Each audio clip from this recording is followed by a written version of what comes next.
اعوذ باللہ من الشیطان الرجیم بسم اللہ الرحمن الرحیم۔ صلاح الدین ایوبی سے کسی نے پوچھا کہ آپ ہنستے نہیں ہو کبھی؟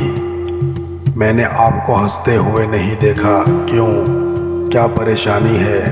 اتنے سارے فتوحات پھر بھی غمگین ہو کیوں؟ آپ کو پتہ ہے ایوبی نے کیا جواب دیا؟ سلطان صلاح الدین ایوبی نے جواب دیا کہ جو بیت المقدس عمر بن خطاب رضی اللہ تعالی عنہ سے فتح کیا تھا، آج وہ سرزمین کفر کے قبضے میں ہے، کیسے ہنسوں؟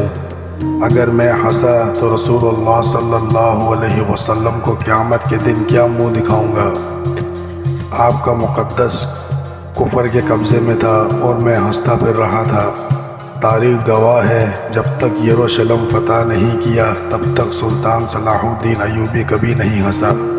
اور ادھر ہم ہیں کہ ہمیں پتہ ہی نہیں بیت المقدس کیا ہے، کیوں اتنا خاص ہے۔ ہمیں تو کافروں نے ہر طرح سے قیدی بنا رکھا ہے اور ہم تو کچھ کر بھی نہیں سکتے، لیکن لوگوں کو جگانا تو بنتا ہے۔ یہ کام تو کرو، اب یہ کہو کہ میں ایک کتنے کو جگاؤں گا؟ تو آپ اگر 10 لوگوں کو جگاؤ گے تو وہ 100 کو جگائیں گے۔ یار ہمیں اٹھنا چاہیے، ورنہ تصور کرو ہم رسول اللہ صلی اللہ علیہ وسلم کو کیا منہ دکھائیں گے؟ کیا ہم یہ کہیں گے کہ مسلمانوں پہ سرعام ظلم ہوتا رہا اور ہم تماشائی بنے بیٹھے تھے؟